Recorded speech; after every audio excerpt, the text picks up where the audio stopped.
Good evening, everybody. Michael Devine here, Gray Matters Radio, America's counselor. But, of course, I got to talk normal on this intro because my wife, again, pointed out to me that maybe I sound like I'm in pain. But, I mean, I guess I am in pain. I care so much it hurts. I'm America's counselor? Who put a question mark in Mike's script? You don't really have a script, but it sounds better. I guess the way I look at it, I care so much it hurts. I mean, I am America's Is that what it is? I think that's what it is. I am America's counselor, and, well, I mean, frankly, I do care. And so I guess I am in a little bit of pain. If caring is wrong, then you don't want to be right. Oh, I love that. But this is Gray Matters Radio. I am your host, Michael Devine. What is Gray Matters Radio? Well, basically it's a show where, well, we're trying to solve the world's problems, well, one political party at a time. In case you haven't realized it, well, we're kind of stuck in between the bad marriage of Democrats and Republicans, and we can't really get anything done. So who better than me to bring it all together? But naturally, I couldn't do it by myself. I needed some help. My man, Bill Reed, the armchair quarterback, is my wingman. I'd just like to point out I do not have ties to Russia officially. I have also been cleared. Did you read the Mueller report? I didn't really have time. You didn't have time to read 700 pages. I just saw Fox News clear Trump, and I said, well, sounds good to me. So I didn't know if that was... Trump said he's exonerated completely, so I just assumed he's the president. Well, that's like one of those things where it's like, they even got us for the stuff that we didn't steal. Yeah. It's like, it kind of scares you a little bit, doesn't it? I think all political parties and all politicians have to be a little bit scared of the Mueller report a little bit, because if they start going after everyone that's doing anything shady, even if it's not overtly, but you're just kind of walking the edge, and I think that's what Trump and his people did. Even if they didn't break the law, they definitely were like on the line, and maybe didn't go completely over the line, but they definitely put a toe over. They definitely like, oh no, I'm not breaking the law, but I'm bending it a little bit, or I'm just... I've been thinking a lot about this, It's like speeding. You're going like 68 and 65, and you're the... I broke the law, but are you going to get a ticket? It's kind of like this, because everyone's like arguing, depending on what side of the coin you're on, what they exactly. did. Was it all right? All about who you back. It's like this, all right. So let's say it's like your wife, all right? Jackie, lovely, lovely woman, right? But let's say like you caught her talking to a guy, all right? Planning out to meet the guy, right?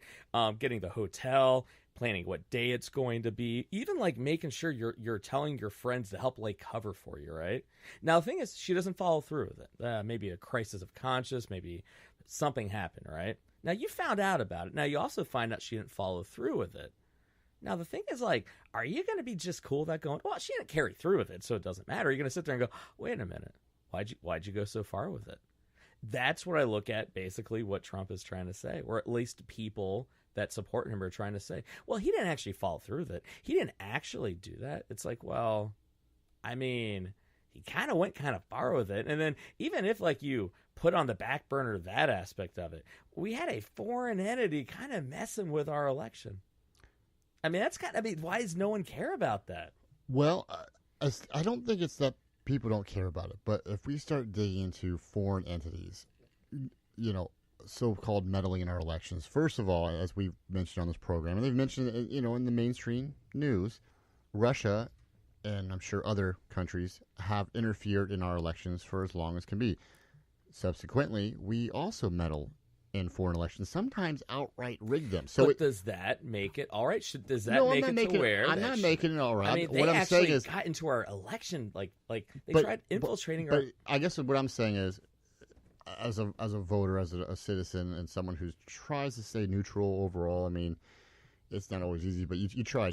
You try. Well, I have differing opinions on both sides of the aisle, so to speak. So you can't just say, "Oh, I'm definitely for this person or definitely for that one." It's kind of shades of gray. No pun intended, but right. But I look at it like, again, just as, and I think a lot of Americans, and I'm not talking about, like you said, not the people that have a candidate or have a cause on one side or the other, but just the general population.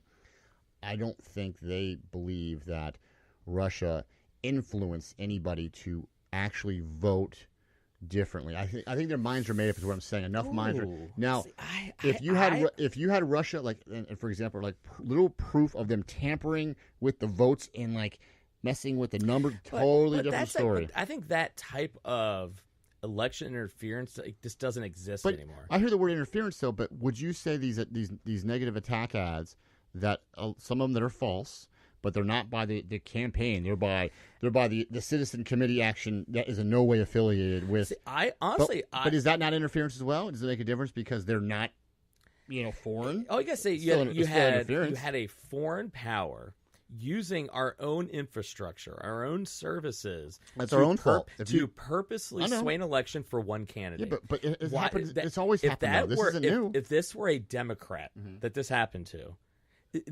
Republicans would have been. Oh, absolutely. It would have been. Yep. It would have been. It would have been completely opposite. Absolutely would. It would have been completely opposite. But that's my whole point. But that's what's messed up, though. I think that's why I don't care as much as maybe some people do, or maybe as much as I should, because if the shoe was on the other foot, just like you said, you just hit the nail on the head, and Trump had narrowly lost, and it come out that Russia was more supportive towards Hillary because she was more pro-Russia or whatever you want to call it.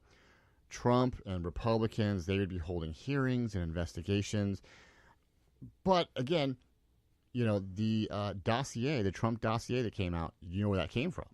That came from a former British spy.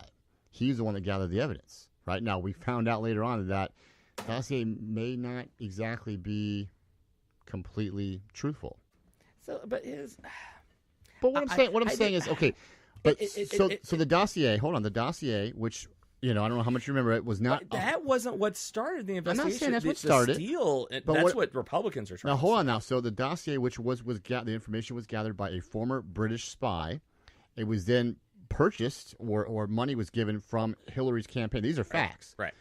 That information was then put out to the public. Now, let's just say, for example, that dossier was the one that they could root cause, that they could point and say that's what swayed the election, and that's why Hillary won. Could you come back and say, well, a foreign entity influenced because it was a British spy? What I'm saying is, like, everyone's like, well, there's no problem with that. Well, that's a foreign person. My point is, where do we draw the line? I just think it's bullshit, whether it comes from Russia or England or inside, domestically. It's bullshit. You should be more worried about why is the BS getting in. That's what, as opposed to, well, Russia did this. But the bottom line is, people vote for who they want to vote for. It's like, and I get what you're saying, right? But here's the problem, though, and this is where I think did the Russians make Hillary lose every single toss-up state? But no, but here's the deal, though. Yeah. All right, Russia's way of beating the United States is to basically sow discord within the United States. It was less about, this candidate, even though I do think they obviously wanted Trump. I mean, they obviously didn't want Hillary, right? Yeah.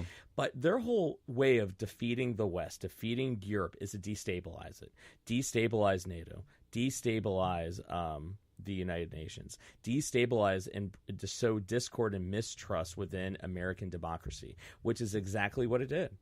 That we are doing their job for them, and nobody seems to care that the only way Russia becomes a superpower again is in the vacuum of the EU and in the vacuum of a United States of America. True. That's exactly what they wanted to do, and that's absolutely. the one thing nobody is talking about. The greatest threat. I mean, you got to look at when you have generals basically coming and talking about the greatest threat to national security is the rhetoric and the current political climate.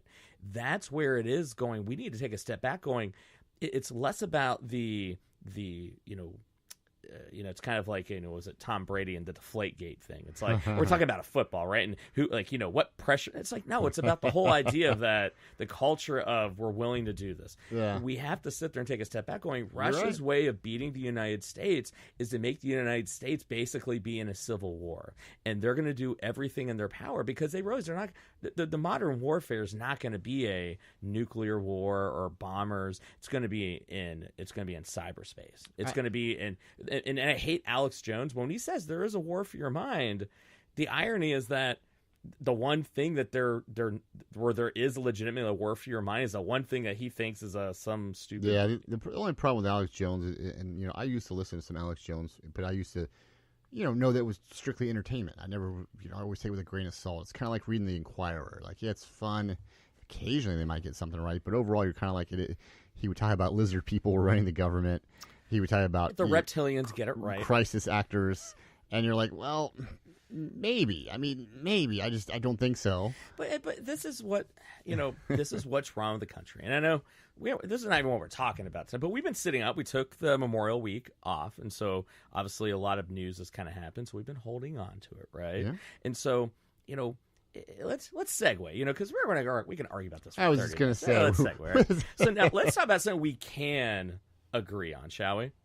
How corporate America is sticking it to us. No. Yeah, I know. Wait a minute. You mean they're not out running a charity? They're not. No, they're really not. They're looking out for number one. Because we were. It was interesting when we did our Boeing show. We got a lot of kickback on Twitter, and what a lot of the kickback was. We weren't hard enough on Boeing in the industry. People thought we should have been harder on them. What do you think we should do? Well, should we board a flight and make a scene to put on YouTube and?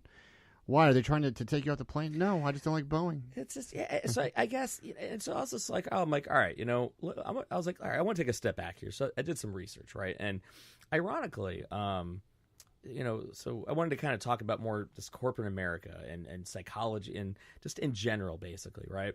And so a study came out last week, and it was interesting how we're talking about how good the economy is, right? Mm-hmm. But what was interesting is that 29% of people report they worry about money all the time. 69% of people said that they legitimately lose sleep at night worrying about money. And so I started so I did a little bit of research, and I particularly, because I work a lot with millennials and young adults, and I hear them talking about money and worry, the economy. And so, I was just like, I think there's something very much kind of to this of if our economy is so good, why are we so worried about money all the time? Even because it's not just people that are poor. I mean, it's people that have money, right? I worry about money all the time. Like yeah. I fall into the category of the former, but not the latter. Yeah.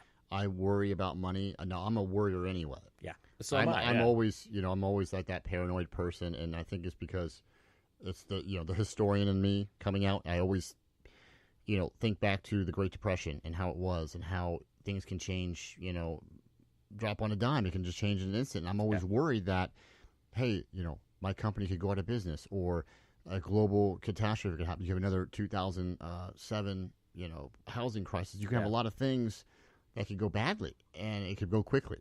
So I always worry from that aspect, man, I'm a worrier in that regard. It doesn't keep me awake at night.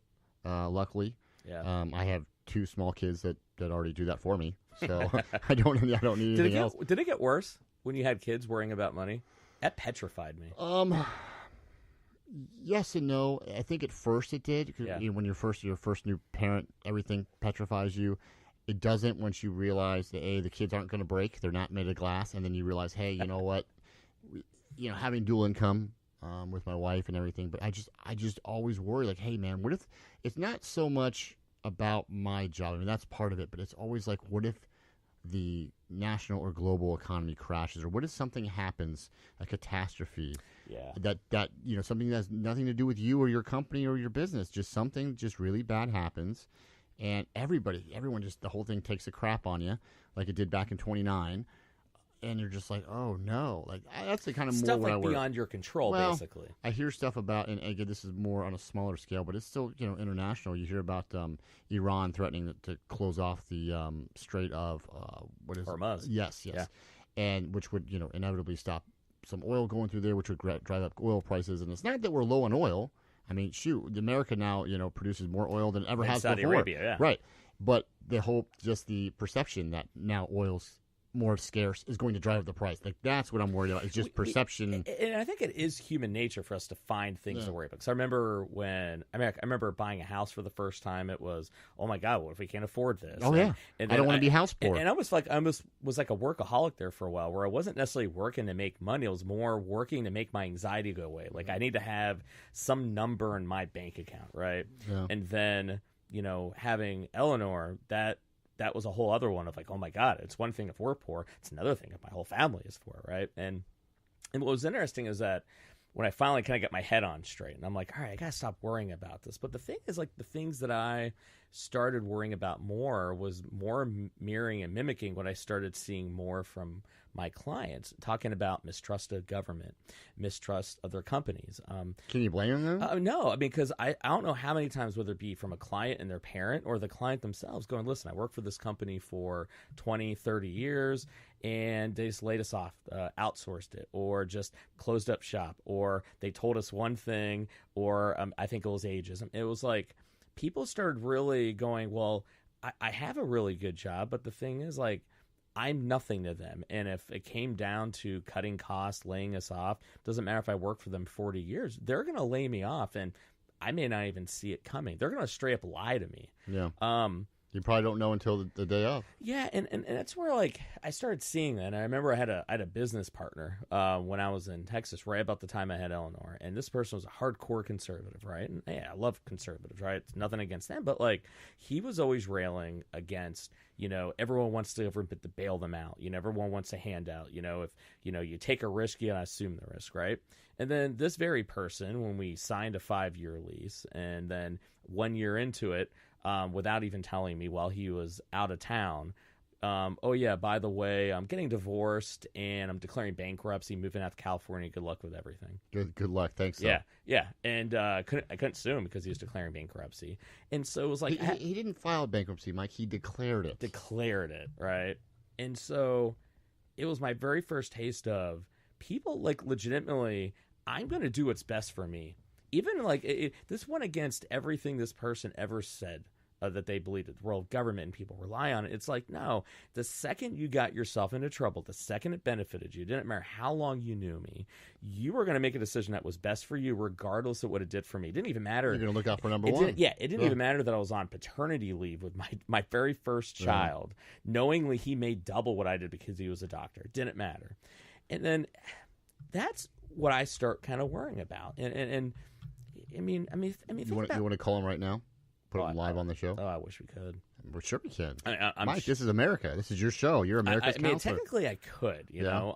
But then it's kind of like, it was a lot of years ago. I can let go of it, but it's just this big issue. Can you, though? Because you're kind of talking about it now. Well, I mean, this is for the show. I mean, I had to come up with some good story. I got to make it for entertaining radio. Now, did I send him a gummy bag of dicks? Yeah. What does that even mean? I mean, thanks for being a dick, So, yeah, I mean, I did that, I'm a spiteful, vengeful person. I hold on to a grudge. You know that better than anybody. Well, you're a pretty calm, laid-back guy. Until I'm not. Until you're not. Like, you overall, you are very, very calm. Yeah. Which suits your profession, which I think you kind of have to be in a lot of ways to be that. You're a good listener. You're patient. My best. You're kind. But I have seen maybe going too far with that one. Well, I have seen you on occasion. Yeah. On occasion, I mean, I can count on one or two hands where you have. But I've known you 35 years, where you have, maybe overstepped. You got that Irish temper, yeah, which I do too. I think mine comes to the top a little bit more often. But that's just because I'm just more reckless. We're kind of similar that way. So it takes a lot to really. I openly admit that I'm passive aggressive. I mean, I it took me years to realize it. And I'm like, oh, you're totally. I'm cool. I'm cool. So I'm like, fuck you. I'll kill you all. What happened? Nothing. Sorry. I know. I admit it. But I mean, we're all human, right? And it just started really dawning on me with human nature of. People ultimately are going to do what's best for them. We saw what we talked about with Boeing last week, right? Mm-hmm. And where people are human, they're going to look at their job, they're going to look at shareholders, they're going to look at all this stuff. And I'm really getting to the point now to where it's like, if we're really talking about making America great again, right? It's like, do we need to have an honest conversation with ourselves as a country about this kind of enabling relationship we have with corporate America, and how they're always almost holding a gun to the economy of the United States, going, well, if you don't do that, then we're going to do this. We're going to pay lobbyists to do that. And if you don't do it, so the thing is, you better do that. And not only that, they've shown that, I mean, because they support the country. I'm not going to lie. I mean, we need. I was going to say, what options do we have? Yeah, we need corporate America. They're holding all the cards. In the game, really. They absolutely are, and they use the political system to instill fear to keep things exactly the same, right? But then it's like, the greed, though, and we're starting to see that now with one step. And I think we saw that with Boeing where... There's nothing wrong with making a healthy profit. Not at all. I am a capitalist as capitalists can be, right? You know, look at the guy that recently, not that long ago, he was arrested, but he was the guy that bought the AIDS pill. Mm-hmm.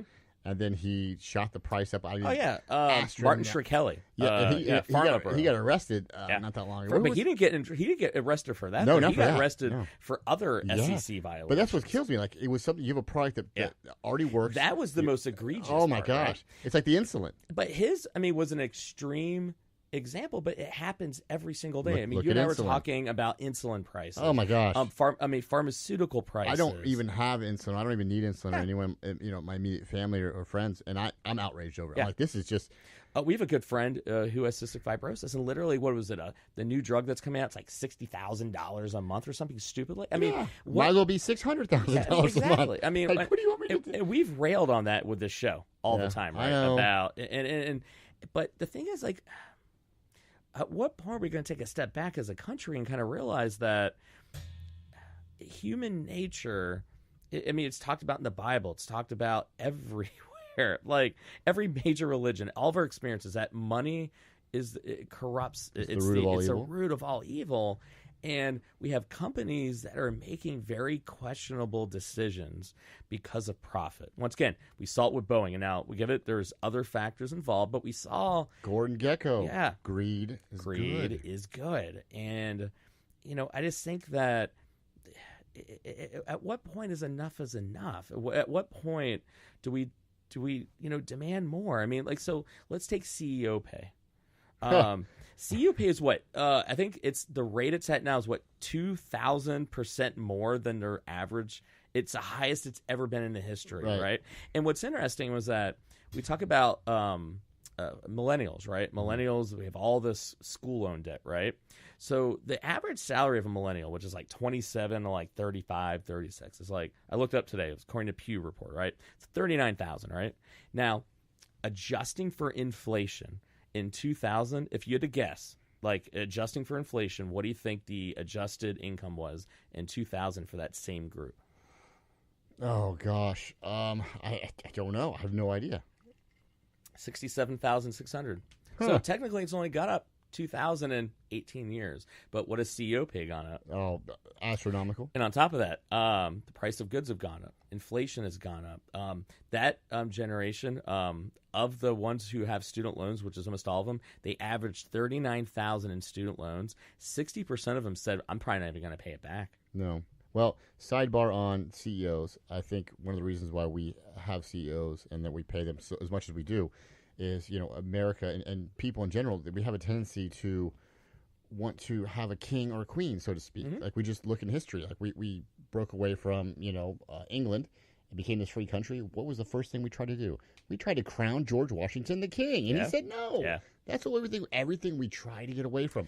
It's in our nature to have a king, and I think in the business world and whatever company you're in, you want to have this CEO. Yeah, well, I guess because you know why? Because your competitor down the street, they have a CEO, and this company has a CEO. My God, we have to have one too, and we have to pay him more, and because everyone else is doing it. Dude, it's so true. Yeah. And can you tell me one person is really worth $2 million a year or $10 million? So I talked with a good colleague about this who does a lot of business consulting. He's just like, dude, you put yourself in that position. Your company made $20 billion last year. Aren't you going to sit there and go, "Where's mine?" Yeah. And so you get it from that perspective, right? But then the thing I go, so let's say you and I were CEO of, I don't know, Widgets Inc., all right? Let's say $10 billion. What's a widget? What is a widget? Let's say maybe $10 billion a year, right? And would you knowingly, if you knew that, let's say, I don't know, 20% of our workforce was like $15 an hour, barely making ends meet, and knowingly you could take, let's say, I don't know, $3 million, let's say instead of $20 million a year, I made $10 million. No, and that $10 million would help all those people make $25-$30 an hour. Well, not even that. It could be that too. Could you live with yourself? You could put that money into healthcare, which is the topic of our show. I could subsidize their healthcare more. You could put that into more retirement, just as a whole. I could pay them more. Scholarships, could you live with yourself? Just think about, could you live with yourself as a human being, knowingly that you could have an extra Ferrari, 5 extra houses, knowingly that your people And you can sit there and go, well, it's the going rate. That's just what that's what it is. It's and that's the messed up thing. It's like it's perception. Perception is reality. Yeah. And if you want your company to be seen as a, top-notch, leader, you want it to reflect that in your leadership and their pay. Yeah, but then Let's be honest. But the thing is, though, it's like we're wondering because people have been able to get away with it for so long. I mean, we know that it's just basic human nature is that if we can get away with something, we're going to, right? But I'm arguing that I think we've reached a critical point to where all of a sudden the product isn't that good. That lack of pay, that mistrust, it is affecting us in multiple ways. Yeah. So I think number one, despite all of our best, efforts, our drug addiction problem keeps getting worse. And a lot of times we look at it as addiction. As a clinician, it's a actual survivor's gene. It's a gene to learn how to deal with trauma and things that are messed up in your life. Depression and suicide and anxiety keeps going up. The millennials and the teens are the most anxious, stressed out, pessimistic generation that we've ever had. Well, I think because they're more exposed to, social media. I think, the cliche, social media, video games, television, movies. But are we doing them any justice by almost, is that what we want to believe instead of believing that maybe those are symptoms of the society that we've given to them? I think that's what I think it's that too, but I think that stuff is like they have a window. Gasoline. Look at the stuff that, because I think probably, and I don't know because my children aren't old enough, but what would you say the average age is in America when a child now gets a phone? Do you have any idea? I don't know. Well, I have no idea. What do you think? 12. That might even be pushing it late. Yeah. So let's just say 12. 12. Think about it. What did you have when you were 12? Maybe we had walkie-talkies. Yeah, I'm trying to think what game system we had. A Sega Genesis, I think. Yeah, I think Genesis, right. Okay. So, you're 12 years old. You have a phone, a smartphone, whatever phones they have. And you have the internet, and you have access to anything you want. Anything rated. I mean, literally anything you want. Like, you don't think you're going to become because I know what I would be watching at that age, right? And most of it wouldn't be really great stuff that would be appropriate for that age. That's just the way, especially 12-year-old boys. I can't, vouch for 12-year-old girls.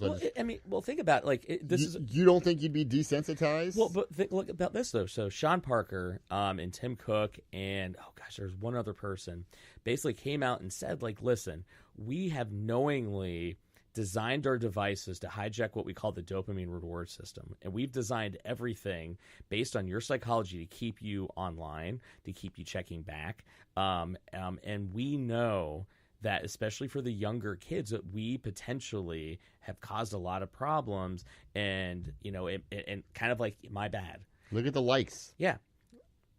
It's a dopamine hit. They did this study I got 12 likes. I got 20 likes. You gotta look at. They did studies where kids were identified as lying, and when they went back and then confronted the kids, and because they repeated the lie so many times, they didn't even know what the truth was anymore. They'll delete if they don't get at least 100 likes. They'll delete it. So we have one. So we're at a place now to where business and corporations are so involved in our lives, they influence. I mean, if really this is the first generation of kids that we're raising where we will have less influence on them, who they are, their personality, their skills, and our internet and the social media world will have more influence. I agree. And the thing is, and I get it. I'm not trying to sound old. Like it's something that, we need to fight. But that means then companies and corporations that are using these platforms and just being in our lives in all these different ways, they need to have more responsibility and humanity than ever been before. And if anything, the only thing we're doing is we're allowing them to make more decisions for themselves. That's what happens when you get with Boeing, where instead of all the FAA certification people are all FAA, well, a lot of them are employed by Boeing themselves. Wow. We're everything is about let business do what business wants to do, let government get out. But the reality is, though, why would when it comes to abortion and moral issues, then it's the government's role, right? But of all the moralist of moral issues, the thing that corrupts more than anything, then it's let business can manage themselves with that. Well, And I agree with you. It's one of those things where like it's not going to get better. Like most companies are not going to purposely pull it back. And No. like, you know what, something's going to have to happen. Yeah. I don't know what that is. I think Boeing may be a big one. They're a company, but I'm talking about companies in general. They're not going to say, well, let's profit for more humanity. Some will do a little bit, and some do a little bit. But overall, you're not going to see that. I only see, either some kind of major issue coming up or happening, or where they all sit back almost and go, man, like almost like another Great Depression, or not even depression, because that would make companies go out of business. It has to be. But the thing is, like, I looked at, I don't know what that could be. How many things have happened though to where Boeing was a big one. We just saw it with Monsanto, right?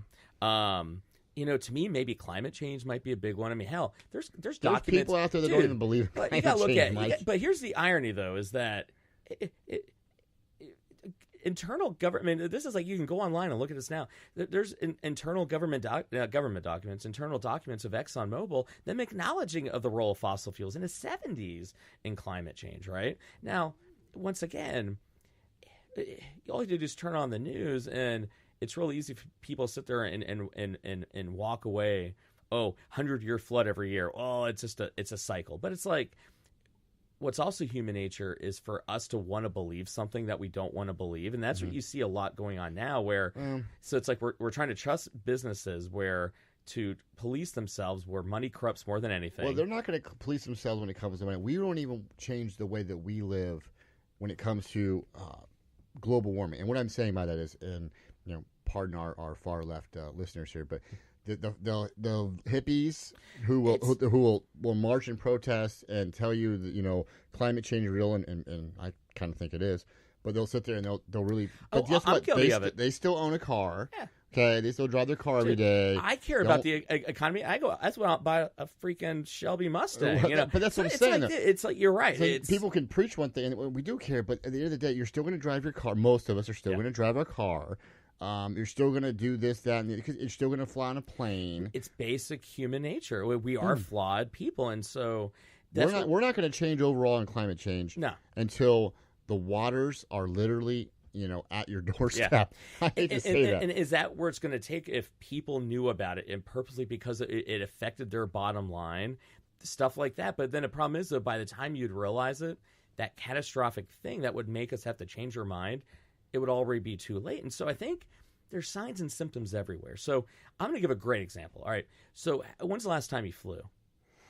I last flew, let me think here. I want to say it was in September. So about 9 months ago or so. What is your flying experience like with gate attendants, stewardesses, flight crew? I mean, well, I try not to get too worked up over it. So most of my flights are pretty stress-free, just because I know it's a stressful situation in general. Like traveling, it's always going to be a long day on a travel day. We flew to Hawaii. Yeah. So that was a long ass flight to begin from Connecticut to Hawaii. So you do the math on that one. So I already said, you know what? Today's done with. It's a shot day.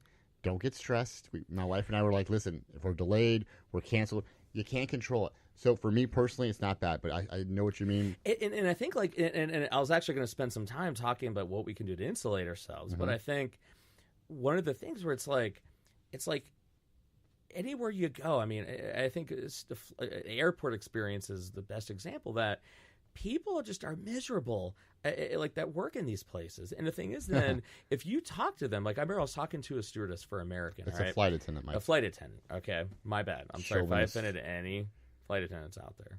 But so it was right after all that fiasco came out with American and their flight uniforms and the uniforms. What was going on with that? So the flight attendants were getting sick, and I asked him about it because American, of course, was denying it, right? They were getting sick. They're getting sick, right? Like and physically? So, yeah, like literally, yeah. And so I asked one of them, I go, hey, straight up, like, what's the deal? What's going on with this? Like, and they go, honestly, it's like, it's literally, so whatever uniforms they use, whether it be the cleaning material or the dyes they use, was making them sick. But then American didn't want to acknowledge it because they're going to get sued, right? And then the company didn't want to admit it because they're going to get sued, right? So the flight attendant's just like, how do you think it makes us feel that we're all getting sick, and because everyone wants to save a buck, yeah, it really makes you want to go into work that day. It baffles me that airlines go bankrupt as often as they do, with as much as they charge for a seat. And you don't have a choice. Well, but I'm just saying that all of a sudden, like, oh, they're on the brink of bankruptcy. You're like, how? So this is the problem, though, and so it's like, how crappily can people be treated, right? I mean, think about any restaurant you go to. Nice, good restaurant, pay people well is one thing, but like, I mean, my wife was at Target the other day, and it was like literally, like the person, like Jill's with the cart, and has my a wife kid. is probably at Target right now. And She's so they a Target had aholic. the whole aisle filled up with like they're stocking everything, and my wife's like, "Hey, do you mind?" like moving that, and the girl, the young like 16-year-old that was there, looked at her and goes, "What? You can't move it yourself?" And was looking at her like it was her problem. And it's like this everywhere. I mean, there's story after story. Customer's always wrong, bitch. I know. Basically what she said. But this is the thing where it's like, what is the downstream effect of paying your employees crap, treating them like crap, making them feel as though they don't matter? They're all they are is a dollar amount, and it's like, you get shitty service, and everyone complains about it. Everyone complains about customer service. Everyone complains about it. How many times has people been like, all right, I'm going to go on a little rant here. All right, please. It's your show. You're entitled to. I am a Ford guy, right? Yes, you are. So, I probably bought my last Ford. What? So get a load of this. All right, so I had a 2016 Mustang GT. All right. Spent a good amount of money on it. Okay. It was badass. Yeah. Had like 20 some odd thousand miles on it, right? 3-year warranty on it, at least the bumper to bumper, not the drivetrain 7.5, right? So my AC went out, okay? Oh. Now AC went out maybe 2 months after the warranty, right? So I go online and I check it. Sure as shit, all I've been finding online, everyone complaining about they put in faulty evaporator cores. Now, some engineering genius decided we're going to put it inside the dashboard. So the parts may be $300, but it's about 12 hours of labor, so it's about a $1,600 repair, right? They are busting left and right, saying known faulty defect, right? Guess when majority of them are popping? Right about 3-year mark, right? Yeah. Now, a lot of them, people are catching them, but left and right, breaking multiple times, right? So if it's after warranty, guess what? It's on you. It's on you, right? Sure. So I went to the dealership. Dealership straight up was like, dude, yeah, they say they're all about customer service. They don't give a shit. The dollar amount isn't what it should be for them to recall it. Plus, it's not safety. So guess what? They ain't going to do anything about it. And you're right. You're on the hook for it, right? That's shitty service by Ford. Shitty, right? And the guy was like, and now they tried helping me out. They tried telling me, well, we're not going to put it on the books. Try calling and saying you're a loyal customer. Yeah. You only had 20,000 miles on it. Yeah. No, they didn't do shit, right? So that's when I'm like, you know what? I happened to get a really good deal on it was like amazing used car rate. I found a Shelby about an hour or so away, and it was going to be the same monthly price. So I had to get new tires anyway in my car. You'd be a fool not to. So for the same down payment, same monthly payment, I get a Shelby, right? Pick up the Shelby. It only had 4,000 miles on it. 2016. Sat in some guy's temperature-controlled garage. Pick it up. Drive it home. Midway home, I'm like, it's a little bit warm. Uh-oh. Turn my AC on. Fucking same exact problem. You are kidding me. And a fucking Shelby. So telling you, that's like, brand new. That was almost a $60,000 car, right? So now, thing is now Ford, the place I bought it from didn't know, so they paid for it, right? So I brought it up with Ford, and I even talked with their guy. I'm like, listen, what are the fucking chances? And they were going to make me pay for it if I had to. So so they're not going to do anything about it. And so people, when you're sitting there going, whatever happened to customer service? Especially when you put some money like that into something. And Ford, and in case you haven't realized it, like Ford's not exactly doing great right now, right? Yeah. So it's like, you wonder why your company is shit. Now the thing is, though, I'm like going, you know what? Fuck this. I'm not going to buy Ford anymore because you're wondering why you're going out of business, right? Now, I don't have to buy a Ford, right? And think about it. How many stories do people have of messed up customer service where the company does not care about their customer? They don't care about customer service. They don't care about doing it right. All they care about is that dollar amount, and they're going to gamble on we might lose customers, or they're going to gamble on the fact that you have nowhere else to go. So now I obviously am not going to buy a Ford, and this is why Ford's in trouble. But American Airlines, United Airlines, Delta, So you're going to fly because you're going to go off. So your question is why do people still do business with dicks? You know, I think Like, it's you dick. well. I think it's Well, really look at women. Look at women. Who are women? The joke was always, who are women attracted to? They're attracted to asshole men. Yeah. Why? I don't know why. Well, think about. I mean, like if you really think about, like, you know, That's who we are. We're attracted to asshole companies, and we don't know why. Well, think of it. It used to be they treated the customer great, but the employee like crap. Now it's like companies don't give a shit about anyone but the C-suite executives and their shareholders, man. And they wonder why. It's a vicious circle, right? They treat their employees like crap, which give the customers poor crap, right? They make bad business decisions because it's what's best for them at the expense of the customer, right? They're getting at both ends. Pharmaceutical companies, pharma companies, all about making billions, literally at the expense of people's health, making people go, I'm going to be broke or I can't use it, but I'm still going to be rich. When we have people making those types of decisions, man, we can sit there and talk all day long about, hey, let's make America great again. But if this is the America that we live in, when companies are treating everyone like crap, the only people that matter are they themselves, their own family, and their C-suite people and shareholders, we wonder why our products are falling apart and people are dying. We wonder why we're having mass recalls. We're wondering why, whatever happened to the American worker.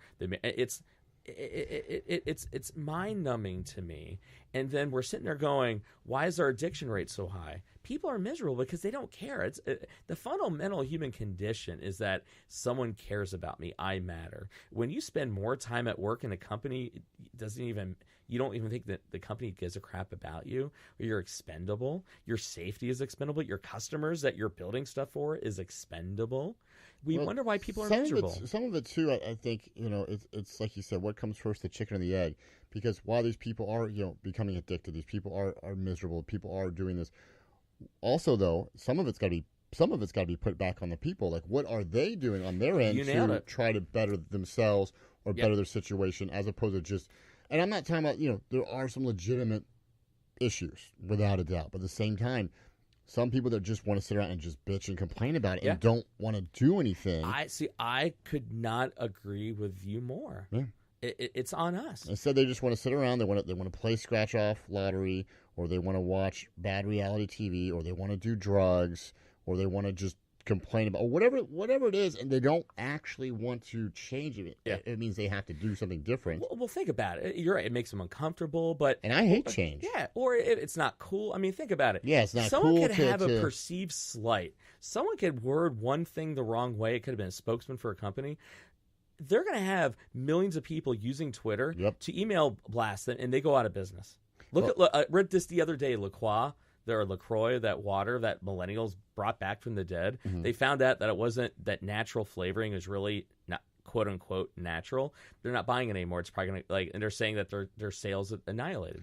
Well, part of that's the media too. And what I mean by that is the media. If something like this happens, for example, and depending on who the CEO is, outrage. or who the company is, depending on where their politics may align or whatever, they will mold the headline or shape the headline. Like I see this on Yahoo all the time. I'm on Yahoo, and I see this almost every day, where they will take, and it doesn't matter what the topic is, any topic. Yeah. And they will say, so and so said this, or some company did that, which may or may not be bad, but it doesn't matter. But they will say, Twitter is outraged. Twitter, and you're like, priming you for first of all, Twitter's not a real person. I hate when they say that. The internet loves it. This kid's killed the internet, and then they'll say Twitter's outrage, and then they'll post Twitter comments from random people, normal everyday citizens, and I'm like, okay, you're picking like 5 or 10 Twitter comments that fit your your mold or your idea of what you want this story to be. But you don't show the opposite Twitter, that maybe the people that support what they said. Well, yeah. But so as you're reading the headline, you go, "Oh yeah, everybody on Twitter's upset."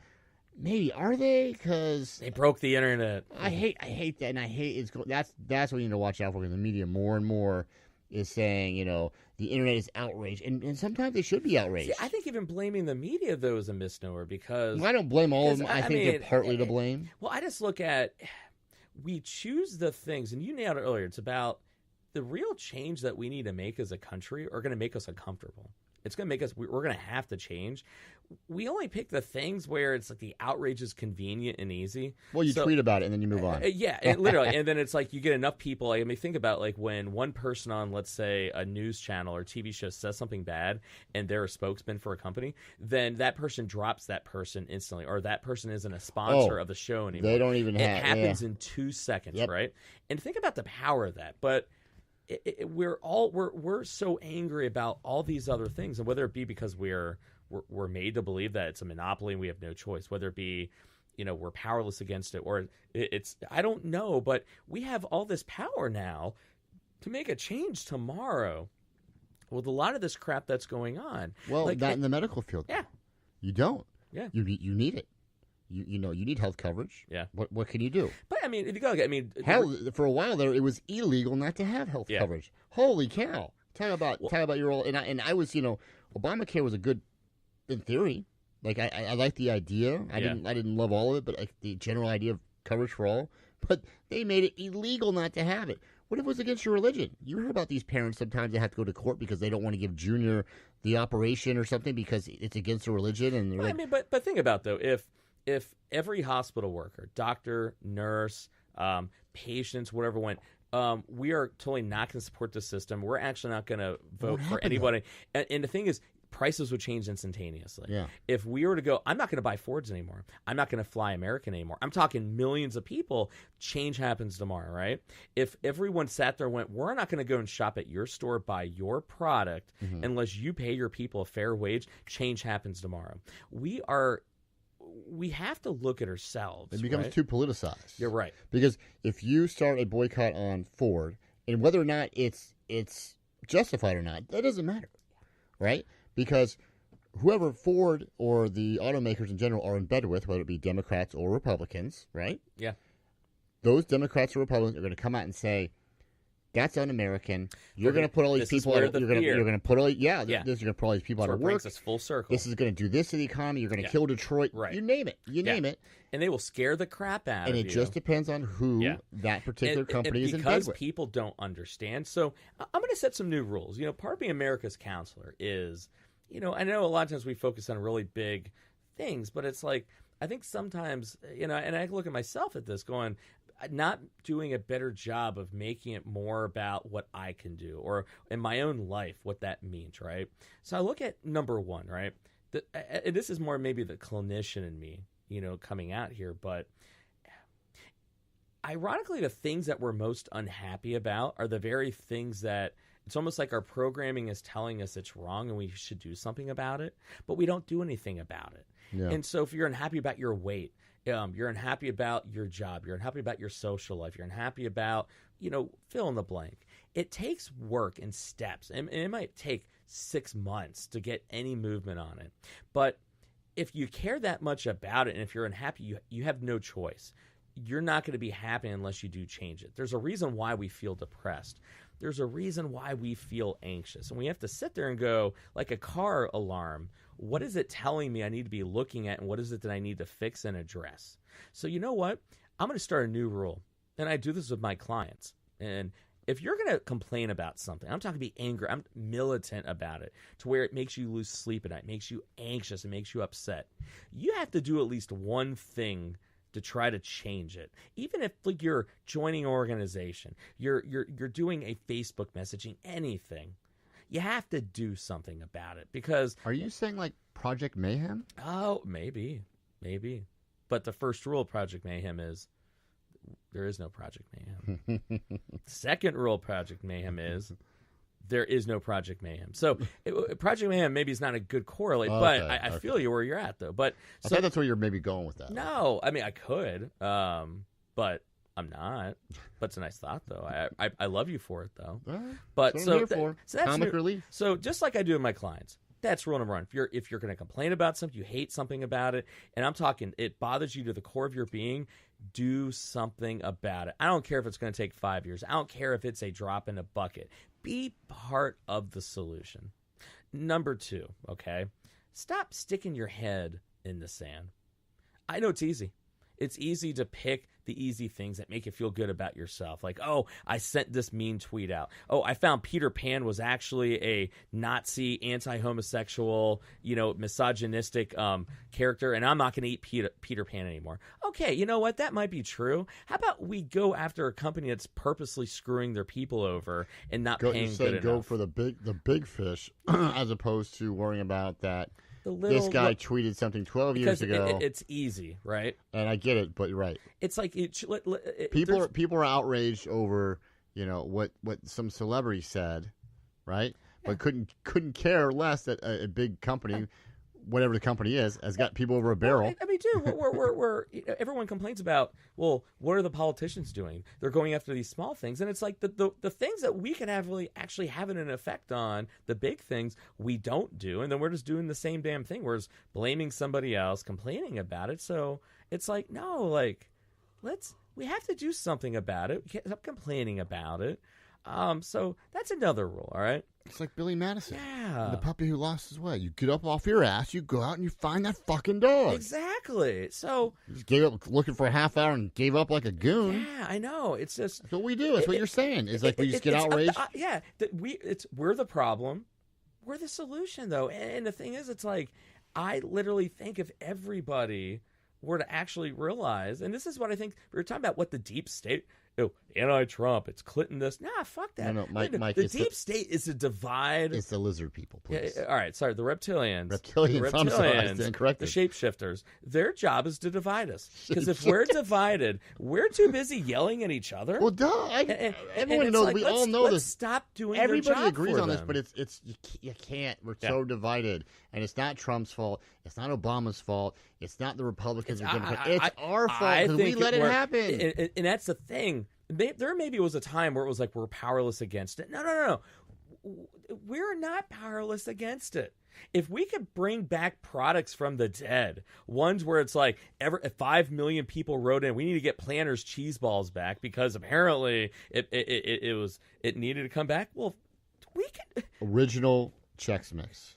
The original. Dude, they did bring back original cheese balls, the Planters. They are quite good. I want the original style of Chex Mix from the early 90s. You know what they need to bring back? That's all I want. Those Teenage Mutant Ninja Turtle pizza snacks.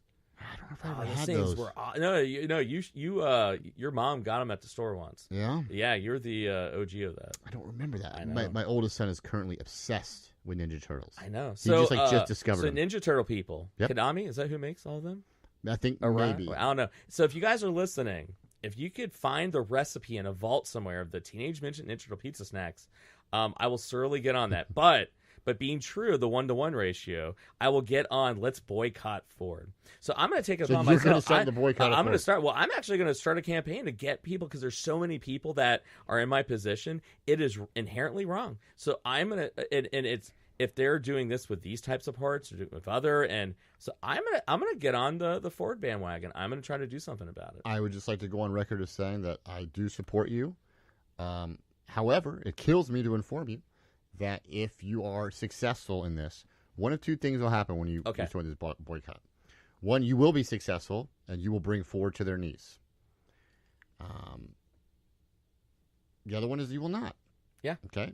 Now, if it's the former and you're successful, there's a very good chance, depending on how successful you are, you may end up with a bullet in your head. Yeah. Because it's big business. And I'm still going to be driving a Shelby Mustang. I'm only half joking. I just might be buried in it. That's all, But it's just like, so we got to do something, I'm always telling my clients, and I always say a lot of times it might not be therapeutic, and I'll even do like the whole like, and I'll be like, I'm like, wow, like, are you going to do something about it? And I told clients, like, you are not allowed coming here. I remember one time I had this little fidget spinner in my hand. Yes. I told my client, I go, dude, I swear to God, if you come in here complaining about this and have not done something about it, I'm going to throw this at you. And I'm going to throw where it doesn't leave a mark. And who's going to believe? Are they going to believe you or are they going to believe me, right? Well, you're an esteemed, you're published, you're now on the air. And it's funny because they'll look at me like he might actually do that. He's, but they know I am right. And at some point in time, we got to sit there and we got to look at ourselves, man. I'm looking at myself as, you know what? I think there's a lot of things I should have done differently. I know I am part of the problem, and we're parents now, and I'm a counselor. I do radio. It's like we have a responsibility to model and say what needs to be said. It may not be the most popular things, but damn it, we have to do some things differently. Otherwise, the world is going to get away from us. It already has. And it is on us to stop it. Nobody else. And we can stop it so quickly, but we have to do something. We have to want to change it, first of all. We have to be willing to be uncomfortable. It's not that, at least in my opinion, it's not that are we willing to change the thing. It's more about are we willing to be uncomfortable and change our lifestyle and be uncomfortable and realize, okay, safety, fairness, like it has a cost. And once again, I think we need to be capitalistic. I am all about a free market system. All I'm about saying is that we can't trust business 100% to do the right thing because they don't. In the history of history, they never have. When given the option over time, they will always make a decision that oversteps a line eventually. And that's where we're at as a country. And it's not business's fault. They're not evil. It's human nature. And if we can talk about human nature and have to protect ourselves from it, this is another thing. We can protect the free market. They can still be billionaires. But I'm saying be less billionaires. You can still be a millionaire. Instead of making $20 million a year, make $10 million a year, but let your people make $30 or $40 an hour. Like, it's only fair. It's humane. And they'll use scare tactics. Well, then inflation will go up. You make too much money. Yeah, you make too much money, right? Well, they're just going to waste the money anyway. It's just like... Well, you know, I know people. The big push right now is for $15 an hour for everyone, and which in theory sounds great, but at the same time, $15 an hour is not nowadays in New York City, where I just came from, is not the same as $15 an hour. Good luck in Iowa. Between how much things cost, but that's my point, though. Like, I'm all for like a cost of living increase. Yeah, but to say $15 an hour in one place is the same. But the thing is, people are going to go, it's going to cost this, and it's going to get passed down to the consumer, which is a scare tactic, right? Well, which is probably true. Yeah. But it's like, well, do they need to pass that on if their CEO's making $100 million a year? It's a great debate because then they say, well, now, you know, it's the same thing you heard about the health insurance. All the, you know, employers now are required to provide health insurance. Well, now instead of having 3 employees, because it's a smaller place, I can only have 2 or 1 employee. So you just put 1 or 2 people out of business because now I have to cover for them, which again may or may not be true. It's one of those things where you don't know, but no matter what side they're on, they're going to use scare tactics. But and that's where I think if you take and address the human nature component, it's like if I'm CEO, I mean, if you could go online now, look at the top 100 CEOs, and I mean some of those guys are making like $80-100 million a year. I mean, look at the commissioner of the NFL. Yeah. I want to say Paul Tagliabue. But no. I know. Roger Goodell. I'm so used to calling that. He's making like $50 million a year. What does he do? Yeah. He suspends and fines people. Yeah. He reads the name on the draft. Who was it? It was one of the CEOs of Oracle makes like $90 million a year, and it's like I know the company makes a lot, right? But it's like they make a lot. But the thing is, though, like, couldn't you make 50 and then pay your people like better? It's just like, bizarre. It's so much. And again, I'm such a capitalist. That's what this country was founded on. That's what makes us great. That's why the people want to come here. It's human nature, though. Can we? It's like humans are how much do you need? You know, and myself included. We're kind of pigs in the absolutely in the you know, words of saying it was like more and more and more and more, and we want more. Yeah. What do you want when you have a lot? You want more. And that's where it's like it's on us then to go. Well, if you're not going to pay your people, because government ain't going to do it, they're not going to make that decision. But the people went, I'm going to stop buying Oracle. Yeah. I'm going to stop shopping at your store. I'm going to stop buying your cars until you start paying your people a fair wage. And you're going to say, well, no, you'll kill the economy. You'll crash it. But I guarantee you, if we were to sit there and go to, like, let's say it was, I don't know, let's say it was fast food workers. And we went, and let's say 90% of the people in this country went, you know what? We're not going to eat at McDonald's a single time until you pay your people $25 an hour. I think we all know how to do it. It's just, how do we do it? Yeah. Do we care enough, or do we just get distracted and go, "Oh, look, I got a new Facebook friend"? Yeah, I got to tell you, when I'm traveling in the car and I get hungry enough and I see those golden arches, I'm not worried if those people are making $15 an hour. I'm going, man, I wonder if the chicken sandwich is fresh today. Yeah, but then how many times have you had a really shitty sandwich? I mean, how many times have we seen with like Chipotle?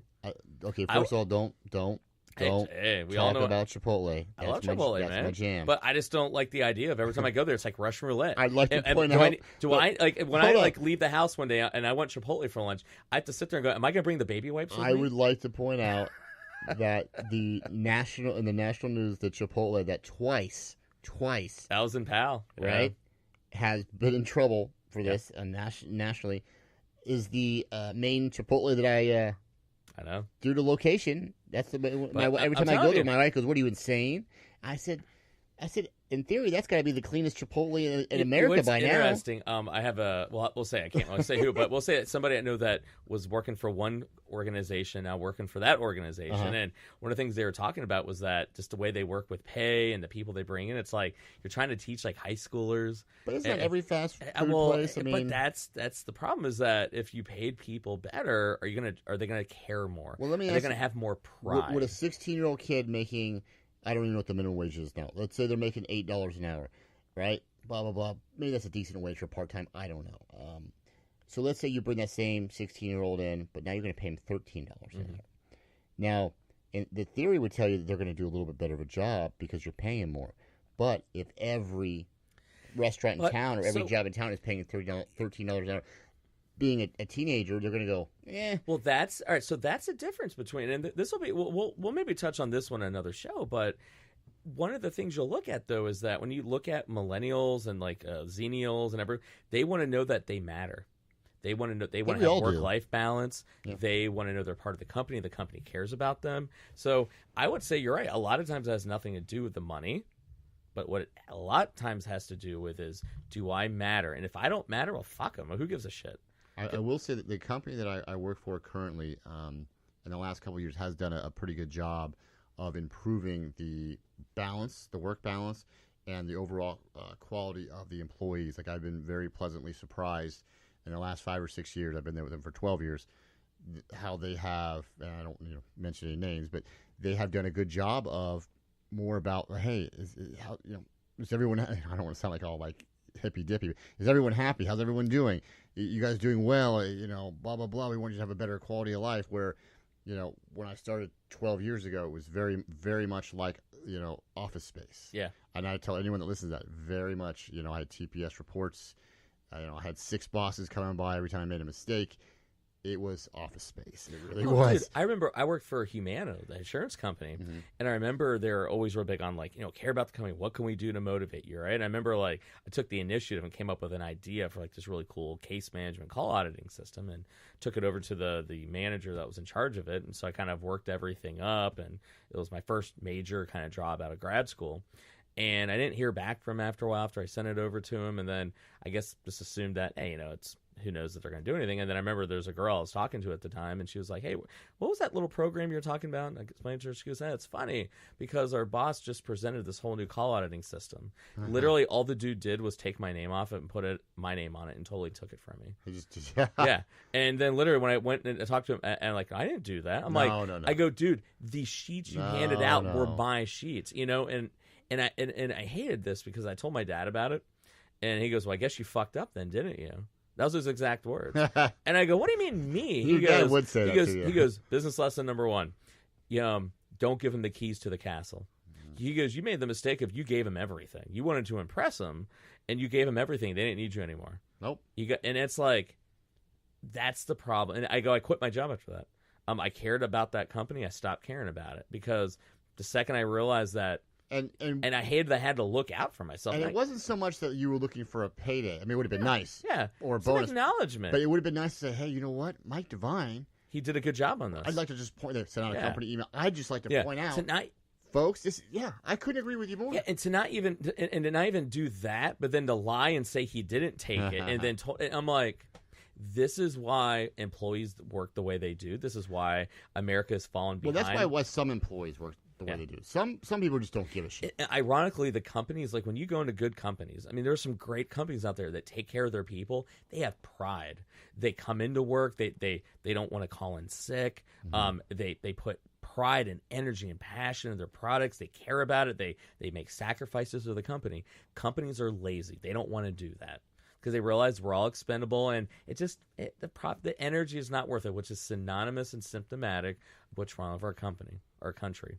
We don't want to put the energy into it. It's just so much easier just to go and do this, and it just, we got to look at ourselves in the mirror, and I know I'll be railing on this one until, frankly, I'm off the air or I'm too old and no one listens to me anymore. But it's not going to change the fact that, we're not going to change anything unless we start taking responsibility and start taking action. So I challenge everybody, do something about it. If you're going to complain about it, do something about it.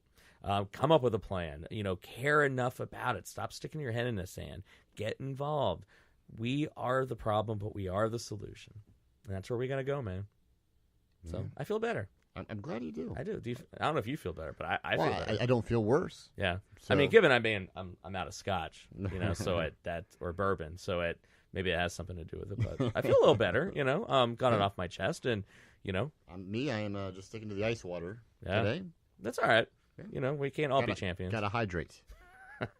I'm now. Says the man wearing a Coors, Golden Colorado. It was a gift. Yeah. The T-shirt was a gift, Mike. I'm wearing it. Yeah, I'm sure. Well, on that note, I think it's time to get out of here, man. I need a new drink, and we have other things we got to do. I like it. Yeah, let's get out of here.